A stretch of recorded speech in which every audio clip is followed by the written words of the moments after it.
ಯಾವುದೇ ಕಚೇರಿಯಲ್ಲಿ ಅರ್ಜಿ ಸಲ್ಲಿಸಿದಾಗ ಆ ಅರ್ಜಿಗೆ ಸಂಬಂಧಪಟ್ಟಂತಹ ಕಡತ ಕಾಣೆಯಾಗಿದೆ ಅಥವಾ ಅದು ಸಿಗುತ್ತಾ ಇಲ್ಲ, ಲಭ್ಯವಿಲ್ಲ ಅಥವಾ ದುರುದ್ದೇಶಪೂರಿತವಾಗಿ ನಾಶಪಡಿಸಿದೆ ಅಂತ ಹೇಳಿ ಏನಾದ್ರು ಯಾವುದೇ ಒಂದು ಮಾಹಿತಿಯನ್ನು ಕೊಟ್ಟರೆ ಅಂತಹ ಸಂದರ್ಭಗಳಲ್ಲಿ ತನಿಖೆಯನ್ನು ಮಾಡಬೇಕು. ಅಂದರೆ ಕಡತ ಕಾಣೆಯಾಗಲಿಕ್ಕೆ ಅಥವಾ ದಾಖಲೆ ನಾಶ ಆಗಲಿಕ್ಕೆ ಯಾರು ಕಾರಣರು ಅನ್ನೋ ಒಂದು ಇಲಾಖಾ ತನಿಖೆಯನ್ನು ನಡೆಸಬೇಕು.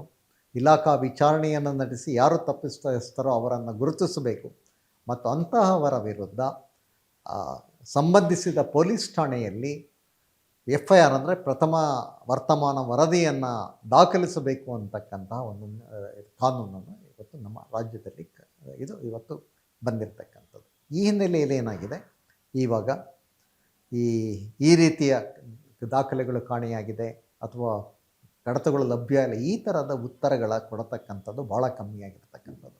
ಅಂತಹ ಸಂದರ್ಭದಲ್ಲಿ ಸಂಬಂಧಿಸಿದ ಅಧಿಕಾರಿಯ ವಿರುದ್ಧ ಕಾನೂನು ಕ್ರಮ ತಗೊಳ್ಬೇಕು ಅಂತಕ್ಕಂಥದ್ದು ಈ ಕಾನೂನಿನಲ್ಲಿ ಇರತಕ್ಕಂಥ ಅಂಶ. ಹಲವಾರು ಪ್ರಕರಣಗಳಲ್ಲಿ ಇವತ್ತು ನಾವು ರಾಜ್ಯಾದ್ಯಂತ ನೂರಾರು FIRಗಳು ಇವತ್ತು ಕೂಡ ದಾಖಲಾಗಿರ್ತಕ್ಕಂಥದ್ದು, ಕೋರ್ಟಿನಲ್ಲಿ ವಿಚಾರಣೆ ನಡೀತಾ ಇರತಕ್ಕಂಥದ್ದು, ಹಲವಾರು ಅಧಿಕಾರಿಗಳ ವಿರುದ್ಧ ಶಿಸ್ತು ಕ್ರಮ ಆಗಿರ್ತಕ್ಕಂಥದ್ದನ್ನು ನಾವು ನೋಡ್ತಾ ಇದ್ದೀವಿ. ಹೀಗಾಗಿ ಈ ಕಾನೂನು ಬಂದ ಮೇಲೆ ಏನಾಗಿದೆ ಅಂತಂದರೆ ದಾಖಲೆಗಳ ಸಂರಕ್ಷಣೆಗೆ ಭಾಳಷ್ಟು ಒಂದು ಮಹತ್ವವನ್ನು ನೀಡಿರ್ತಕ್ಕಂಥದ್ದು. ಇವತ್ತು ಅದಕ್ಕೆ ಭಾಳ ವಿಶೇಷವಾದ ಮಹತ್ವವನ್ನು ನೀಡಿದ್ದಾರೆ. ಕೇಂದ್ರ ಸರ್ಕಾರ ಒಂದು ಡಿಜಿಟಲ್ ಇಂಡಿಯಾ ಅಂತಕ್ಕಂಥ ಒಂದು ಪ್ರೋಗ್ರಾಮ್ ಮಾಡಿರ್ತಕ್ಕಂಥದ್ದು. ಅಂದರೆ ಸರ್ಕಾರಿ ಕಚೇರಿಗಳಲ್ಲಿ ಇರ್ತಕ್ಕಂಥ ಎಲ್ಲ ದಾಖಲೆಗಳು ಕೂಡ ಕಂಪ್ಯೂಟರ್ನಲ್ಲಿ ಸಿಗುವ ಹಾಗೆ ಇರಬೇಕು ಅಂಥೇಳಿ ಈಗ ಹಳೆಯ ದಾಖಲೆಗಳನ್ನೆಲ್ಲ ನಮ್ಮ ರಾಜ್ಯ ಸರ್ಕಾರ, ಅದು ವಿಶೇಷವಾಗಿ ಕಂದಾಯ ಇಲಾಖೆಗೆ ತಹಸೀಲ್ದಾರ್ ಕಚೇರಿಗಳಲ್ಲಿ ಇರತಕ್ಕಂತಹ 1860ರಿಂದ ಇರತಕ್ಕಂತಹ ಬಹುತೇಕ ದಾಖಲೆಗಳನ್ನು ಇವತ್ತು ಸ್ಕ್ಯಾನ್ ಮಾಡಿ ಇವತ್ತು ಕಂಪ್ಯೂಟರ್ಗಳಲ್ಲಿ ಇರತಕ್ಕಂಥ ಒಂದು ವ್ಯವಸ್ಥೆ ಬಂದಿರತಕ್ಕಂಥದ್ದು. ಇದರಿಂದ ಏನಾಗಿದೆ, ಆಡಳಿತದಲ್ಲಿ ಸಂಪೂರ್ಣ ಪಾರದರ್ಶಕತೆ ಬಂದಿರತಕ್ಕಂಥದ್ದು. ಇನ್ನೂ ಒಂದು ಹೆಜ್ಜೆ ಮುಂದೆ ಹೋದರು ಈಗಿನ ಪ್ರಸ್ತುತ ಕಂದಾಯ ಸಚಿವರಾದಂಥ ಸನ್ಮಾನ್ಯ ಕೃಷ್ಣ ಬೈರೇಗೌಡರು ಹೇಳಿದ್ದಾರೆ, ಇವಾಗ ಏನು ಸ್ಕ್ಯಾನ್ ಮಾಡಿ ಇವತ್ತು ಕಂಪ್ಯೂಟರ್ಗಳಲ್ಲಿ ಇರತಕ್ಕಂಥ ಮಾಹಿತಿ ಇದೆ ಅದು ಸಾರ್ವಜನಿಕರಿಗೆ ಅಂತರ್ಜಾಲದಲ್ಲಿ ಮುಕ್ತವಾಗಿ ಸಿಗುವಂತಹ ಒಂದು ವ್ಯವಸ್ಥೆಯನ್ನು ಮಾಡ್ತೀವಿ ಅಂತಕ್ಕಂಥ ಇವತ್ತು ಒಂದು ಆಶ್ವಾಸನೆಯನ್ನು ಕೊಟ್ಟಿದ್ದಾರೆ.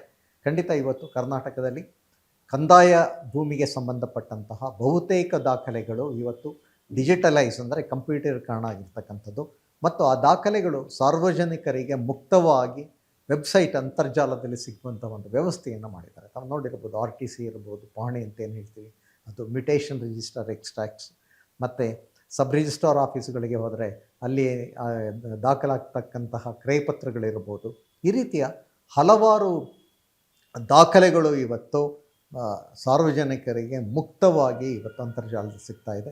ಕಂದಾಯ ಭೂಮಿಗೆ ಸಂಬಂಧಪಟ್ಟ ಅಥವಾ ಆಸ್ತಿಗೆ ಸಂಬಂಧಪಟ್ಟಂತಹ ಮತ್ತು ಈ ಆಸ್ತಿಯ ತಂತ್ರಾಂಶ ಬಂದ ಮೇಲೆ ಆಸ್ತಿಗಳಿಗೆ ಸಂಬಂಧಪಟ್ಟಂತಹ ಎಲ್ಲ ಮಾಹಿತಿಗಳನ್ನು ಯಾವುದೇ ನಾಗರಿಕರು ಕೂಡ ಅಂತರ್ಜಾಲದಲ್ಲಿ ಅದನ್ನು ದೃಢೀಕೃತ ಪ್ರತಿಯನ್ನು ಅದಕ್ಕೆ ತಗಲುವ ವೆಚ್ಚವನ್ನು ಆನ್ಲೈನ್ ಮೂಲಕವೇ ಪಾವತಿ ಮಾಡಿ ಮನೆಯಲ್ಲೇ ಕುಳಿತು ಪಡೆಯಬೇಕಾದಂಥ ಇವತ್ತು ಒಂದು ವ್ಯವಸ್ಥೆ ಬಂದಿದೆ. ಇದಕ್ಕೆ ಮೂಲ ಕಾರಣ ಇರತಕ್ಕಂಥದ್ದು ಮಾಹಿತಿ ಹಕ್ಕು. ಹೀಗಾಗಿ ಈ ಮಾಹಿತಿ ಹಕ್ಕು ಬಂದ ಮೇಲೆ ಆಡಳಿತದಲ್ಲಿ ಭಾಳಷ್ಟು ಬದಲಾವಣೆಗಳನ್ನು ನೋಡ್ತಾ ಇದ್ದೇವೆ.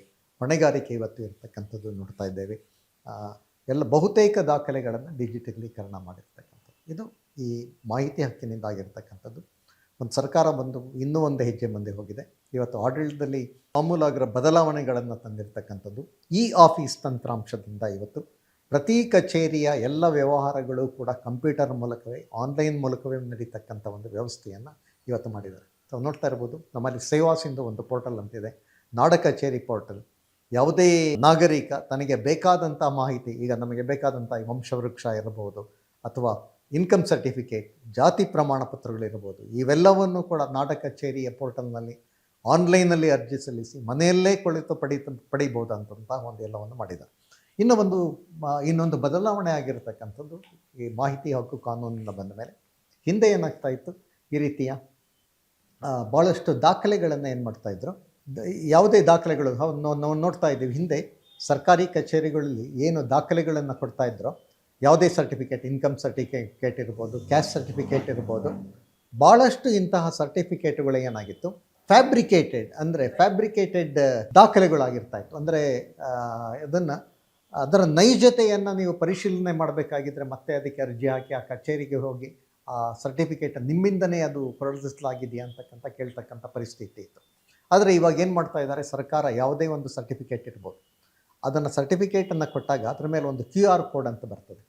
ಆ QR ಕೋಡನ್ನು ನೀವು ಸ್ಕ್ಯಾನ್ ಮಾಡಿದಾಗ ಅದು ಸಂಬಂಧಪಟ್ಟ ಕಚೇರಿಯಿಂದ ಅದು ನೀಡಲಾಗಿದೆಯೇ ಇಲ್ಲವೇ ಅಂತಕ್ಕಂಥದ್ದು ತಕ್ಷಣ ತಿಳಿತದೆ. ಆ ಕಚೇರಿಯಿಂದ ನೀಡಲಾಗಿದ್ದರೆ ತಕ್ಷಣ ನಾವು ಅದರ ಪ್ರತಿಯನ್ನು ನಾವು ಬೇಕಾದರೆ ಡೌನ್ಲೋಡ್ ಮಾಡ್ತಕ್ಕಂಥ ಒಂದು ಮಾಡಿದ್ದಾರೆ. ಯಾವುದೇ ಇನ್ಕಮ್ ಸರ್ಟಿಫಿಕೇಟ್, ಕ್ಯಾಸ್ಟ್ ಸರ್ಟಿಫಿಕೇಟ್ ಇರ್ತಿರೋದು ಸೇವಾ ಸಿಂಧು ಪೋರ್ಟಲ್ನಲ್ಲಿ ನೀಡಲಾಗ್ತಕ್ಕಂತಹ ಎಲ್ಲ ದಾಖಲೆಗಳನ್ನು ಇವತ್ತು ಜನಗಳೇ ಪರಿಶೀಲನೆ ಮಾಡ್ತಕ್ಕಂಥ ಒಂದು ಅವಕಾಶ ಮಾಡಿದ್ದಾರೆ. ಹೀಗಾಗಿ ಏನಾಗಿದೆ, ಇವತ್ತು ಈ ರೀತಿಯ ಏನು ಕೊಟ್ಟಿ ಅಥವಾ ಏನು ಫೋರ್ಜಡ್ ಅಥವಾ ಫ್ರಾಡುಲೆಂಟ್ ಆಗಿ ದಾಖಲೆಗಳನ್ನು ಸೃಷ್ಟಿಸ್ತಕ್ಕಂತಹ ಕೆಲಸಗಳು ಭಾಳಷ್ಟು ಇವತ್ತು ನಿಂತಿರೋದನ್ನ ನಾವು ನೋಡ್ತಾ ಇದ್ದೀವಿ.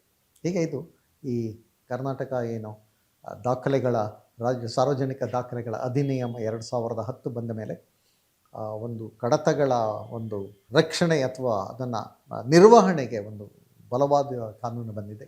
ಹೀಗಾಗಿ ಭಾಳಷ್ಟು ಕಚೇರಿಗಳಲ್ಲಿ ಇವತ್ತು ದಾಖಲೆಗಳನ್ನು ಸಂರಕ್ಷಣೆ ಮಾಡಬೇಕಾದಂಥ ಕೆಲಸ ಆಗ್ತಾ ಇದೆ ಅಂತಕ್ಕಂಥದ್ದು ಒಂದು ಇದು. ನಮ್ಮ ವಿಜಯವಾಹಿನಿ ನ್ಯೂಸ್ ಚಾನೆಲ್ನಲ್ಲಿ ಕೆಲಸ ಮಾಡಲು ಆಂಕರ್ ಹಾಗೂ ವಿಡಿಯೋ ಎಡಿಟರ್ಸ್ ಬೇಕಾಗಿದ್ದಾರೆ. ಆಸಕ್ತಿಯುಳ್ಳವರು ಕೆಳಗೆ ಕೊಟ್ಟಿರೋ ನಂಬರ್ಗೆ ಕರೆ ಮಾಡಿ. 8073516055